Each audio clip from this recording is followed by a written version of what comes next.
चलिए, तो सबसे पहला हम आज बात करेंगे आपके सामने किसका। सबसे पहला हम बात करेंगे वांट ऑफ फैक्टर के बारे में। हमने बात किया था पिछले क्लास, उसके आगे थोड़ा सा एग्जाम्पल और बचा हुआ है। उस एग्जाम्पल को हम करवा करके फिर आगे सवाल करेंगे, उसके बाद फिर थ्योरी पढ़ेंगे। चलिए, सबसे पहला एक सवाल करते हैं। जैसे आपके सामने एक सवाल आया, MgCl2, इसका वांट ऑफ फैक्टर हमें निकालना है। तो सिंपल क्या करना है, इसको लॉजिकली तोड़ना है, यानी इलेक्ट्रोलाइट्स करवाना है।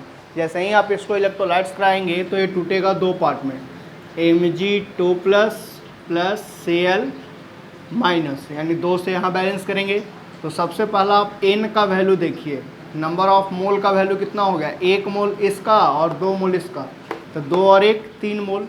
तो I का भी वैल्यू कितना हो जाएगा 3, क्योंकि आप जानते हैं वांट ऑफ फैक्टर का वैल्यू डिपेंड किस पे करता है, number of mole of solute के ऊपर, यानी कितना number of mole of product of solute है 3। तो 3 है, इसका मतलब क्या हो जाएगा कि इसका n फैक्टर आपका, यानी I का वैल्यू, यानी वांट ऑफ फैक्टर का वैल्यू कितना, I का वैल्यू कितने के बराबर, 3 के बराबर। तो आप I इक्वल टू लिख सकते हो 1 plus n minus 1 into alpha. तो आप जानते हैं I equal to 1 plus n का वैल्यू 3 माइनस 1 इंटू अल्फ़ा का वैल्यू 1।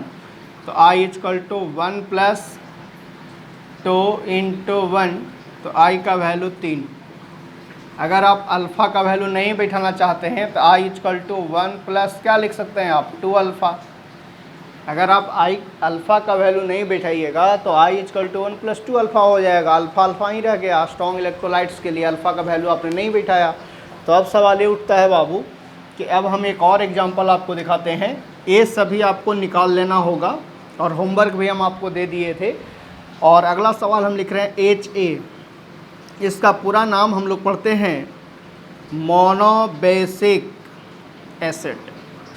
इसको हम लोग क्या कहते हैं, मोनोबेसिक एसिड। और ये वीक एसिड होता है। कैसा एसिड होता है, वीक एसिड होता है। जैसे ही हम इसको तोड़ेंगे तो ये मिलेगा H प्लस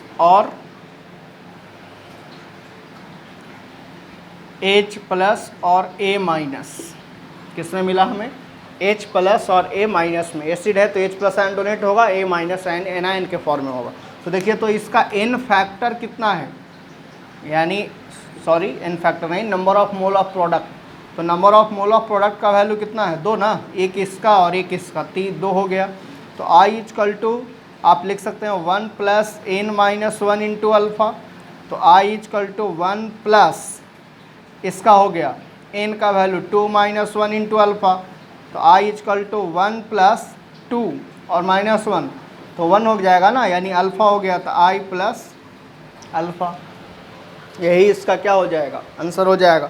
तो इस तरीके से आपको सवाल पूछा जाएगा कंपटीशन में, या 11 आपका जो है 12th में ऑब्जेक्टिव टर्म में आपको सवाल किया जाएगा।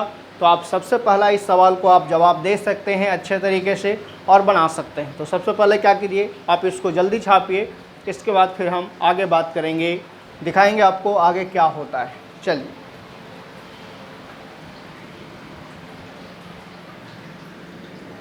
तो ये था तो वांट ऑफ फैक्टर का वैल्यू, जिसमें हमने आपको दिखाया कि स्ट्रॉन्ग इलेक्ट्रोलाइट्स के लिए अल्फ़ा का वैल्यू 1 होता है, और स्ट्रॉन्ग इलेक्ट्रोलाइट्स में वांट ऑफ फैक्टर का जो वैल्यू होता है वह डिपेंड किसके ऊपर करता है, आपका number of mole of product के ऊपर। यानी जितना number of mole of product होगा, जितना number of mole of product होगा, वही number of mole of product के बराबर वांट ऑफ फैक्टर का वैल्यू होगा किसमें, फॉर स्ट्रॉन्ग इलेक्ट्रोलाइट्स में।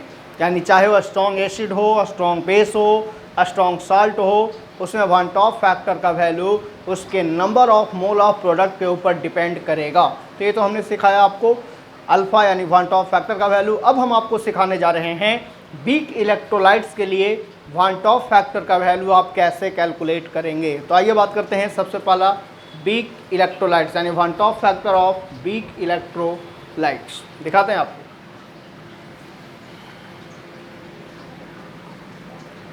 Want of factor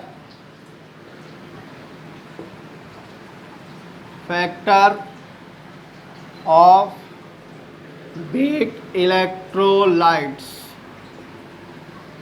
weak electrolytes पता है कि want half factor of weak electrolytes. चलिए, तो सबसे पहला वीक इलेक्ट्रोलाइट्स में alpha E double less than 1, यानी अल्फा जस्ट लाइक आप निग्लेजेबल कह सकते हैं। अल्फा जो है 1 मोल से इतना ही छोटा होगा जितना आप निग्लेजेबल वैल्यू कह सकते हैं। उसको क्या कह सकते हैं? निग्लेजेबल वैल्यू। तो निग्लेजेबल वैल्यू कितना हो गया? अल्फा डबल लेस देन 1, यानी निग्लेजेबल, यानी अल्फा जो है वह 0 के बराबर है। समझ लेना इस बात को, निग्लेजेबल कह दीजिए उसको सीधी सी भाषा में। तो अल्फा क्या है आपको पता है? Degree of dissociation. अल्फा को आप क्या बोलते हैं? डिग्री ऑफ डिसोसिएशन, यानी अल्फा बोलते हैं। तो आप क्या लिखिएगा? जैसे वीक एसिड, तो वीक एसिड को आप क्या लिख सकते हैं जी? HCOOH, CH3COOH, C6H5COOH, CetOH5COOH, और आप लिख सकते हैं H2CO3 कार्बोनिक एसिड, और HCN। ये आपका N का वैल्यू आप देखिए। इसमें सबसे पहली बात अब ये उठता है कि ये जितने सारे हैं वो सभी वीक एसिड हैं।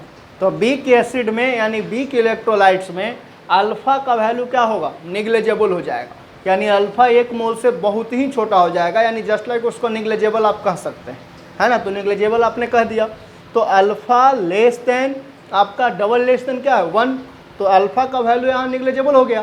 तो आप देखिए इस वीक एसिड में जो N का वैल्यू है, यानी number of mole of product का वैल्यू है, वो 2 के बराबर होगा, हमेशा 2 के बराबर होगा। देखिए कैसे? क्योंकि N का वैल्यू यहाँ कितना लिख सकते हैं आप? 2। कैसे लिख सकते हैं जो देख लीजिए।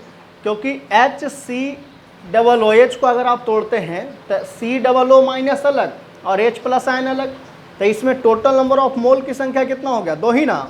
और इसके लिए अल्फा का वैल्यू क्या हो गया? निग्लेजेबल। ठीक है, तो वीक एसिड में अल्फा निग्लेजेबल होगा और नंबर ऑफ मोल का वैल्यू कितना? 2 के बराबर। याद रखना है वीक इलेक्ट्रोलाइट्स के लिए। अब वीक बेस के लिए आप बात कीजिए। वीक बेस जैसे आप लिख सकते हैं NH4OH, ये सभी वीक इलेक्ट्रोलाइट्स है। C2H5NH2, C6H5NH2, और आप लिख सकते हैं ... etc। ये सभी वीक इलेक्ट्रोलाइट्स हैं। इसमें भी N का वैल्यू यानी number of mole of product का वैल्यू कितना के बराबर? 2 के बराबर। यानी N क्या है? Number of mole of product. फिर से हम लिख दिया आपको, where N is equal to क्या? Number of mole of product, N का वैल्यू। आप इसको जल्दी लिखिए, फिर हम आगे बात करते हैं। अब हम आपको दिखाते हैं कि वीक इलेक्ट्रोलाइट्स में अल्फा का वैल्यू आपका निग्लेजेबल हो गया, तो number of mole of product का वैल्यू 2 ही क्यों हो रहा है? क्योंकि जितने सारे एसिड हैं वो सभी H प्लस आयन डोनेट करेंगे। तो एक कैटायन के फॉर्म में, दूसरा एनायन के फॉर्म में डोनेट करेंगे। ठीक है, तो आगे इसको लिखिए, इसके बाद बात करते हैं।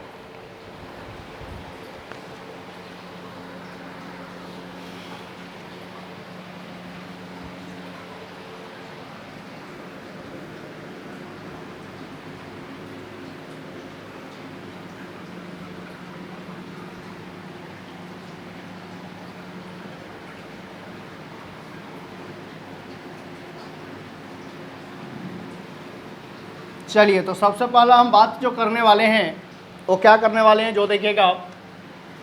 अब हम लिखने वाले हैं H, एक एग्जाम्पल,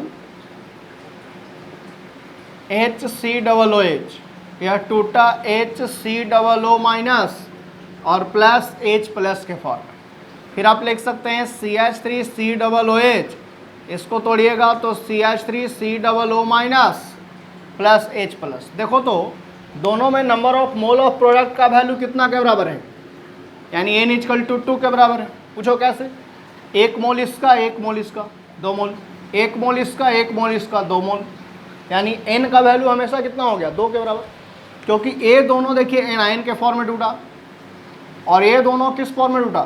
कैटायन के फॉर्म में। यानी ये हो गया एनायन और ये हो गया केटायन। क्लियर हैं आप? अब चलिए, तो n का वैल्यू हमेशा क्या होगा? 2 होगा, याद रखना। वन टॉप फैक्टर में अब अल्फा इज नेग्लिजिबल हो जाएगा। अब हम इसमें आपको सिखाने जा रहे हैं calculation of van't Hoff factor for association. तो आइए बात करते हैं, बहुत इंपॉर्टेंट है calculation of van't Hoff factor for association. आप इससे पहले डिसोसिएशन सीखा था, अब हम आपको एसोसिएशन सिखाने जा रहे हैं। Calculation of van't Hoff factor for association, यानी एसोसिएशन का टर्म हम आपको सिखाने जा रहे हैं। अब आइए बात करते हैं, सबसे पहला क्या है जो दिखाते हैं आपको। सबसे पहले मान लीजिए कि हमने एक एग्जांपल लिखा A, और यहाँ से AN का होल N बन गया, मतलब कोई सिंगल मॉलिक्यूल है, एसोसिएट में डबल मॉलिक्यूल हो गया। क्लियर है ना? तो N नंबर ऑफ मॉलिक्यूल। तो अब आइए इसमें हम लिखते हैं before association. Before association, before association हमने लिया इसका 1 मोल, मतलब रिएक्शन होने से पहले जब कोई भी एटम सिंगल था उस समय हम रिएक्शन में जो अमाउंट ले रहे हैं वो कितना ले रहे हैं? 1 मोल। यानी बिफोर एसोसिएशन, रिएक्शन होने से पहले, रिएक्शन को एसोसिएट होने से पहले हमने कितना मोल लिया? 1 मोल। 1 मोल लिया। क्लियर है? कोई भी reaction at A time start नहीं होता है तो प्रोडक्ट क्या बनता है? 0। अब देखिए चेंज इन मोल, क्योंकि कुछ देर बाद जब रिएक्शन होगा तो मोल क्या करेगा बाबू? चेंज करेगा, यानी चेंज इन मोल होगा। तो 1 मोल जो है वह चेंज करेगा। तो आप देखे थे कि डिसोसिएशन में आपने अल्फा लिया था, है ना? तो एसोसिएशन में भी हम अल्फा ले रहे हैं, कोई दिक्कत है नहीं। तो आपका अल्फा निगेटिव है इसलिए माइनस, क्योंकि रिएक्टेंट घटता है तो प्रोडक्ट बनता है, इसलिए रिएक्टेंट में डिसअपीयरेंस हमेशा माइनस। आपको अगला चैप्टर केमिकल काइनेटिक्स में पढ़ाने वाले हैं। और यहाँ आपका बना क्या? अल्फा। क्लियर है? तो यहाँ प्लस में बना अल्फा। अब देखो तो जो सिंगल मॉलिक्यूल था एक और होल इन हो गया ना, यानी एसोसिएट हो गया, यानी यहाँ पे डबल मॉलिक्यूल एसोसिएट हो रहा है। तो इसका जितना होल इन है और जितना चेंज इन मोल प्रोडक्ट में हो रहा है उसमें उसका n से डिवाइड कर देंगे, तो अल्फा बाई क्या हो जाएगा? n हो जाएगा। अगर यहाँ कॉफिशिएंट में रहता, स्टोइचोमेट्रिक कॉफिशिएंट रहता, तो हम यहाँ मल्टीप्लाई करते अल्फा में, लेकिन यहाँ स्टोइचोमेट्रिक कॉफिशिएंट है नहीं, इसका होल n के टर्म में है, इसलिए हमने इसको क्या लिख दिया? भागा n, यानी अल्फा बाई n। क्लियर है आप? चलिए आगे बढ़िए। अब आफ्टर एसोसिएशन, आफ्टर एसोसिएशन में आपने क्या लिखा? 1 माइनस अल्फा, 1 माइनस अल्फा, और फिर क्या लिखा? Alpha by n, alpha by n। एक में से इसको और इसको हटाए तो अल्फा बाई n आ गया। तो अगर आप वन टॉप फैक्टर निकालना चाहते हैं, आई का वैल्यू निकालना चाहता है, तो आई इक्वल टू क्या लिखेंगे? जितना आफ्टर एसोसिएशन है भागा बिफोर एसोसिएशन। आपको पढ़ा के लाया था van't Hoff factor equal to क्या लिखेंगे? हम लिखेंगे number of mole of solute before association, ASSO dot लिख देंगे, समझ जाना होगा। फिर लिखेंगे number of mole of solute before association, after association आ जाएगा, सॉरी, आफ्टर एसोसिएशन, और यहाँ क्या? Before association. मतलब जितना आफ्टर एसोसिएशन है उसमें भागा कर देंगे बिफोर एसोसिएशन से। आपके सामने फॉर्मूला हमने लिख दिया रेडीमेड। तो आप क्या लिख सकते हैं जी? आई इक्वल टू, देखो तो बाबू, आफ्टर एसोसिएशन कितना है? 1 माइनस अल्फा और अल्फा बाई n, इसको जोड़ दीजिए। तो 1 minus alpha plus alpha by n भागा, पूरे का भागा हो जाएगा 1। क्यों? क्योंकि बिफोर एसोसिएशन 1 मोल है। तो आप लिख सकते हैं I equal to 1 minus alpha plus alpha by n, यही आपका वन ऑफ फैक्टर निकल गया। नया फॉर्मूला आपका वन ऑफ फैक्टर का क्या निकल गया? ए वाला आपका I equal to 1 plus alpha by N. आप इसको जल्दी लिखिए, समझ में आ गया होगा सबको।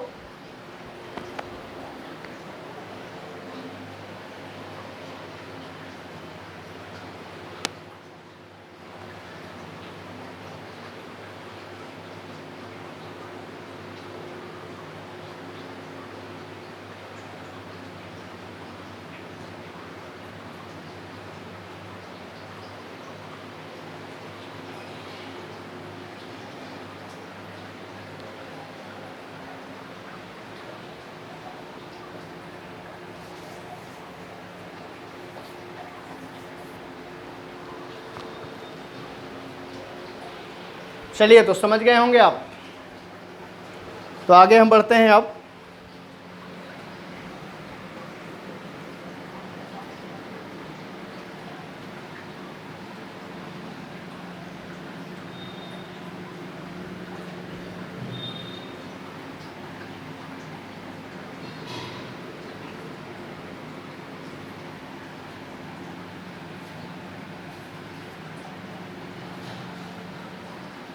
अब देखना तो जी, जो हम लिखने जा रहे हैं इसके बारे में आपको बताने जा रहे हैं। अब हम क्या करने जा रहे हैं, ये तो वन ऑफ फैक्टर का वैल्यू आपको सिखाया। तो अब हम जो सिखाने जा रहे हैं आपको, वो सिखाने जा रहे हैं ये case by case. Case number 1 ध्यान से देखिएगा, कहता है कि फॉर डिसोसिएशन फॉर इलेक्ट्रोलाइट्स और डिसोसिएशन ऑफ सॉल्यूट, ध्यान से देखना, यानी यहां कह रहा है कि फॉर इलेक्ट्रोलाइट्स और डिसोसिएशन ऑफ सॉल्यूट, मतलब इलेक्ट्रोलाइट्स के लिए सॉल्यूट का डिसोसिएशन में वन ऑफ फैक्टर का वैल्यू क्या होगा। तो आपने देखा था कि अल्फा का वैल्यू स्ट्रॉन्ग इलेक्ट्रोलाइट्स के लिए कितना होता है 1। तो वन ऑफ फैक्टर यानी I equal to I greater than 1। फिर से समझिए, बी यहाँ पे इलेक्ट्रोलाइट्स हो रहा है और वो भी क्या हो रहा है, डिसोसिएशन हो रहा है। तो डिसोसिएशन में अल्फा का वैल्यू स्ट्रॉन्ग इलेक्ट्रोलाइट्स के लिए कितना 1। तो जब स्ट्रॉन्ग इलेक्ट्रोलाइट्स के लिए 1 होगा अल्फा का वैल्यू, तो वन ऑफ फैक्टर का वैल्यू हमेशा 1 मोल से क्या होगा, बड़ा होगा, यानी I greater than 1 mole. Clear है? फॉर डिसोसिएशन के लिए, किसके लिए, फॉर इलेक्ट्रोलाइट्स और डिसोसिएशन। ठीक है, ठीक है कि नहीं है? चलिए अब आगे बढ़िए। केस नंबर 2 कहता है कि फॉर एसोसिएशन ऑफ सॉल्यूट, मतलब सॉल्यूट का एसोसिएशन होगा भाई। सॉल्यूट क्या होगा, एसोसिएट होगा, एसोसिएट होगा, जुड़ेगा।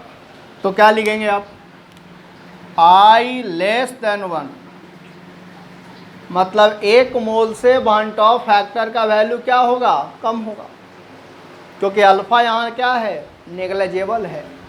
एसोसिएशन में अल्फा का वैल्यू यानी बी के इलेक्ट्रोलाइट्स के लिए क्या हो जाता है, नेग्लिजिबल। तो I लेस देन 1 मोल, मतलब 1 मोल से छोटा होगा वन ऑफ फैक्टर का वैल्यू। केस नंबर 3 याद रखिएगा, आप पूछता है सवाल, ऑब्जेक्टिव में पूछता है कि डिसोसिएशन के लिए क्या, तो I ग्रेटर देन 1, और एसोसिएशन के लिए क्या, I लेस देन 1। याद रखना इस बात को। कहता है कि for normal solute, normal solute, normal solute के लिए वन ऑफ फैक्टर का वैल्यू क्या होगा। तो आप लिख सकते हैं I इजकल टू 1, यानी वन ऑफ फैक्टर का वैल्यू 1 मोल के बराबर होगा। तो इस कौन कौन सा इसमें फिक्स है, फॉर एग्जाम्पल, एग्जाम्पल में कौन कौन है, शुगर, और कौन कौन है, ग्लूकोज, और कौन है, यूरिया। यानी ये तीनों का तीनों टूटता नहीं है, जिसमें वन टॉप फैक्टर का वैल्यू ऑलवेज कितना के बराबर, 1 के बराबर। एग्जाम्पल क्या हो गया, शुगर, ग्लूकोज और यूरिया, यही तीन है। शुगर का फार्मूला आप जानते हैं, क्या जानते हैं, C12H22O11। ग्लूकोज का फार्मूला आप जानते हैं क्या, C6H12O6। यूरिया का फार्मूला जानते हैं, क्या होता है, NH2CONH2, यानी ये है यूरिया। इसी को आप लिख सकते हैं क्या है, देखिए MF बनाइए, मॉलिक्यूलर फार्मूला, 2 गो नाइट्रोजन है तो N2, ठीक है, और हाइड्रोजन कितना है, 4 गो, तो H4 और C और O, यही हो गया। क्लियर है, N2H4CO, ये इसी को यूरिया आप लिख सकते हैं। क्लियर हैं आप, इसको जल्दी लिख लीजिए, फिर हम आगे बात करेंगे। तो आपको याद रखना है कि अगर इलेक्ट्रोलाइट्स और डिसोसिएशन होगा तो वन टॉप फैक्टर 1 मोल से बड़ा होगा, अगर एसोसिएशन होगा तो 1 मोल से छोटा होगा वन टॉप फैक्टर, और अगर नॉर्मल होगा तो उसके लिए वन टॉप फैक्टर का वैल्यू 1 के बराबर होगा। जिसमें एग्जाम्पल कौन कौन सा आएंगे, शुगर, ग्लूकोज और यूरिया। फ्रुक्टोज भी आप लिख सकते हैं क्योंकि फार्मूला सेम होता है। यानी हम कह सकते हैं कि जो सब्सटेंस इलेक्ट्रोलाइट्स नहीं होगा उसका वन टॉप फैक्टर का वैल्यू 1 मोल के बराबर होगा। बस याद रखना इस बात को, किसने के बराबर होगा, 1 मोल के बराबर। जल्दी देखिए, फिर बात करते हैं।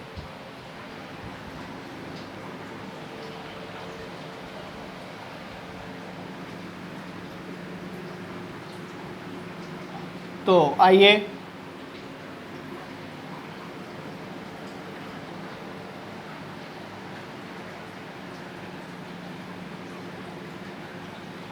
तो कुछ अब हम सवाल आपको सिखाएं, न्यूमेरिकल कुछ सिखाते हैं जो कि 12th पॉइंट ऑफ व्यू से बहुत इंपॉर्टेंट होता है, CBSE और बिहार बोर्ड। एग्जाम्पल दिखाते हैं, VVI for 12th class. 12th class के लिए इंपॉर्टेंट बहुत है। कहता है कि ये डेसीमोलर सॉल्यूशन, ये डेसीमोलर सॉल्यूशन ऑफ K4FaCN का होल 6 है ना, ये कंपाउंड है, एज K4FaCN का होल 6 एज 50% डिसोसिएट, 50% क्या हो रहा है, dissociate at 300 kelvin. Calculate the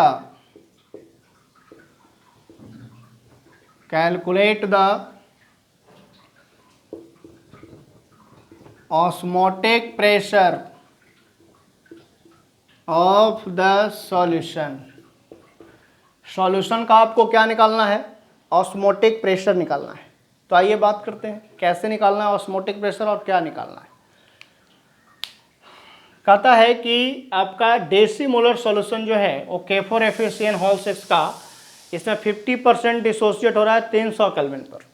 फिर कहता है calculate the osmotic pressure of the solution, और सॉल्यूशन का क्या निकालना है, ऑस्मोटिक प्रेशर।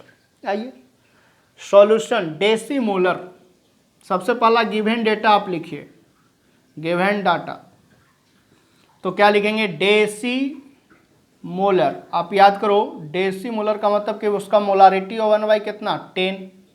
मोलर का मतलब क्या, मोलारिटी, तो 1/10 मोलारिटी हो गया इसका। आगे बढ़िए, कह रहा है कि 50% वो डिसोसिएट हो रहा है, तो 50% कौन डिसोसिएट हो रहा है, KMnO4 ना, बोलिए 50% डिसोसिएट कौन हो रहा है, KMnO4। तो आप क्या लिखिएगा, यानी 50% तो 100 में ना, तो इसका K4FaCN का होल 6 को आप क्या करो, डिसोसिएट करो, तो 4K प्लस और प्लस क्या मिल गया, FeCN का होल 6, क्या मिल गया 4 माइनस, ठीक है। ये कितना परसेंट डिसोसिएट हुआ 50%, यानी डिग्री ऑफ डिसोसिएशन अल्फा का वैल्यू कितना 50%, तो 100 में 50 ना, तो 50 भागा 100 0.5 अल्फा का वैल्यू आ गया। चूँकि टूटा ना कंपाउंड तो 50% टूटा, तो 100 में ना 50 टूटा जी, तो इसको क्या 50/100 0.5 आ गया। अब हमको वन टॉप फैक्टर का वैल्यू निकालना है, आई का वैल्यू निकालना है। तो देखते हैं कैसे निकालते हैं। आइए, तो सबसे पहला हम लोग क्या करते हैं, I equal to 1 + n-1 into alpha करते हैं। तो अल्फ़ा तो मेरा ये हो गया। अब नंबर ऑफ मोल का वैल्यू निकालिए, एन का वैल्यू आप निकाल सकते हैं।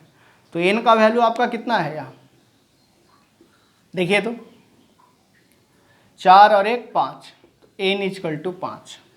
तो I equal to 1 + n 5 - 1 alpha कितना है भैया 0.5। तो आप i इक्वल टू 1 प्लस यहाँ लिख सकते हैं 4 × 0.5। तो i इक्वल टू आप 1 प्लस इसको 2 गुना करिएगा तो 2 आ जाएगा। तो i का वैल्यू कितना के बराबर 3 के बराबर, यानी वन टॉप फैक्टर का वैल्यू 3 आ गया। तो आप पढ़े हैं एच बी नो डैट, आप याद करिए फॉर्मूला आपको पढ़ाया गया है पाई इक्वल टू CRT। तो हम बताए थे कि उसमें पाई इक्वल टू CRT में वन टॉप फैक्टर से क्या करना है मल्टीप्लाई करना है। फॉर्मूला भी आपको लिखवा दिए हैं कॉपी में हम, तो सभी में मल्टीप्लाई किए थे फॉर्मूला। जिस दिन हम वन टॉप फैक्टर का कैलकुलेशन सिखा रहे थे उसी दिन हम आपको वन टॉप फैक्टर में फॉर्मूला लिखाए थे, सभी में आई से मल्टीप्लाई करने के लिए बोले थे ना। चलिए, तो आई से तो मल्टीप्लाई कर दिया, ICRT पाई इक्वल टू, यही ऑस्मोटिक प्रेशर निकालना है। तो कुछ फॉर्मूला में और कलाकारी करते हैं हम लोग। Pi equal to I into C को मोलर कंसंट्रेशन को हम लोग क्या लिख सकते हैं W/mVRT लिख सकते हैं ना, W/mVRT लिख सकते हैं। देखिए I W/mVRT, ठीक है। तो इतना तो आपने लिख लिया। तो आपको पता है कि W/mVRT किसको रिप्रेजेंट करता है मोलारिटी को ना, W weight absolute, M molecular weight, तो नंबर ऑफ मोल मिल गया, V वॉल्यूम।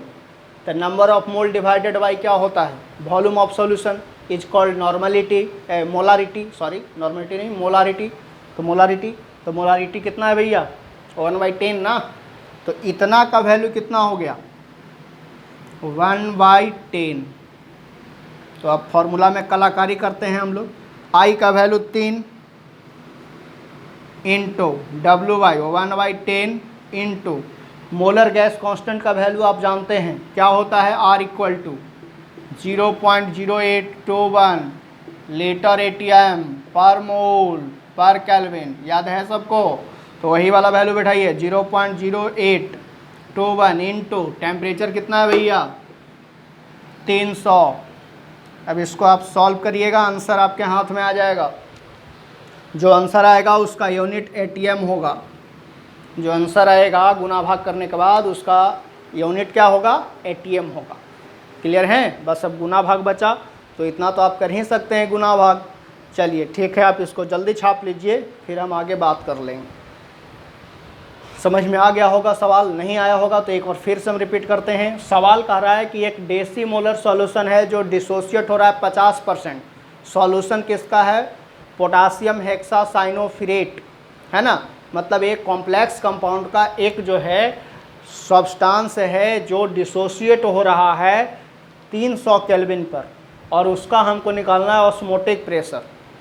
तो डिसोसिएट हो गया 50%, तब 4K प्लस और एफिशिएंट का हो 64 माइनस, ये तो बाहर चला गया। तो उसमें N का वैल्यू कितना आ गया 5, 4 और 1 5 मोल।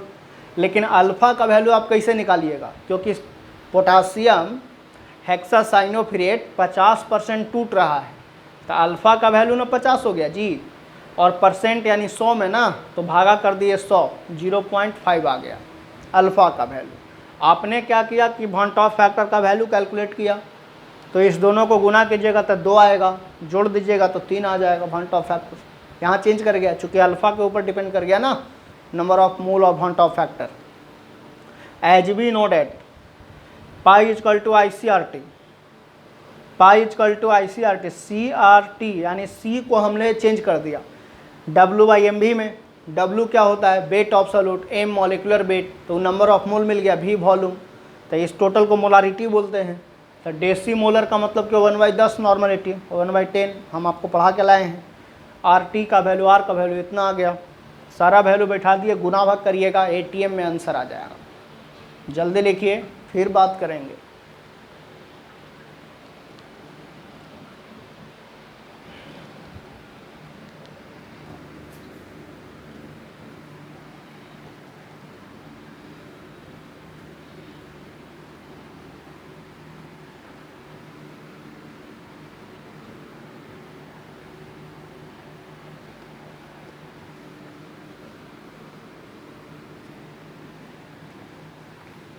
चलिए एक सवाल और दिखाते हैं जो 12th में तो हर एक साल ही पूछा जाता है। समझिए कि 12th का एक वरदान है कि वो सवाल नहीं आएगा तो 12th का एग्ज़ाम और केमिस्ट्री का सवाल नहीं बनेगा, वही सवाल आता है बार बार।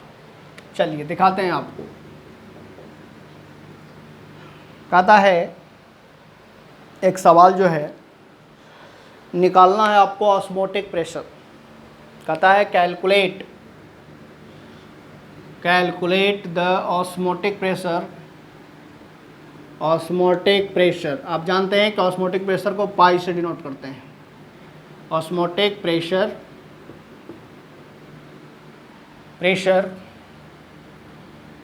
Of 5% solution of urea, formula आपके सामने अवेलेबल है, CONH2 है ना, एट 272 केल्विन। ऑप्शन ए है 18.61, ऑप्शन बी है 18.64।